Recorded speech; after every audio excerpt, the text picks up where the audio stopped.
यदादित्यगतं तेजो जगद्भासयतेऽखिलं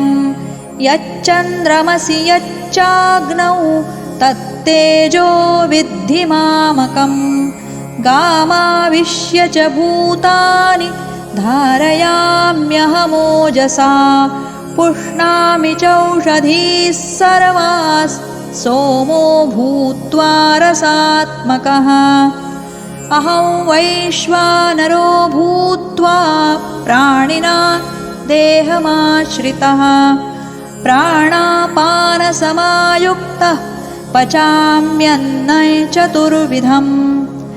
सर्वस्य चाहं हृदि सन्निविष्टो मत्तस्मृतिर्ज्ञानमपोहनं च वेदैश्च सर्वैरहमेव वेद्यो वेदान्तकृद्वेदविदेव चाहम्।